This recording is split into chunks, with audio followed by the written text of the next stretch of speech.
Wo Friesk onderwijs is er om alle leerkrachten, alle onderwijsprofessionals met elkaar te verbinden en te inspireren tot sterk meertalig onderwijs. Elke een haast die wat het met het Friesk, die is je jood.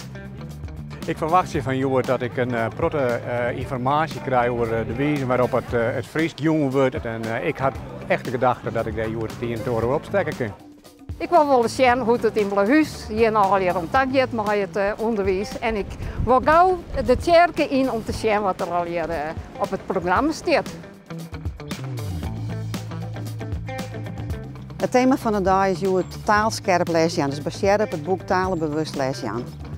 En dat gaat er vooral om dat het net alle jaar alleen nog om het Nederlands draait, maar dat oortaal direct dat toch. En dat je echt serieus aandacht hebben voor het Fries. Ik ben in Friesland heb gewoon ik richt op onderwijs in het Fries.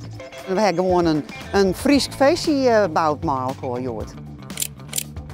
Blauhuis is een mooi centraal plak in de provincie Friesland en ik denk dat het juiste plak weer om het Bo-festival te houden. Want het dorp is een minskip en het zijn nou ik de werkwinkels binnen op alle verschillende plakken. Het is prachtig mooi.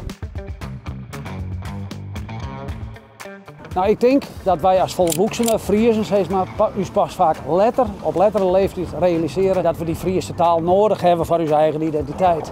Dus toch dat nou volle meer een plak te aan in het onderwijs, denk ik dat leerlingen taal aan bewust worden en dat dus ook wat opsmiet. Ik ben zelf docent in de beeldende kunst, dus ik ben zeer geïnspireerd dat Fries op een beeldende manier inzetten wordt. Nou, we hebben een workshop verhogen en we hartstikke creatief en een plaatsje, een Friese sporten erop staan en daar hebben we mooi met elkaar een film kunnen maken. Wij hebben uit de werkwinkel Jong Friesk bij horen vakken.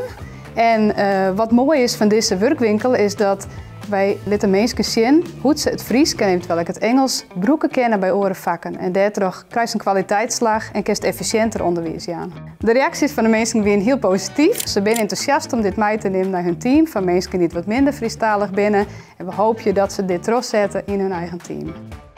Ik heb workshops mooi maken en ik ben heel blij om te zien dat er zoveel mensen geweest binnen die boven verwachting. Ik denk dat het extern dat Fries leeft in Friesland en dat we misschien al wel willen.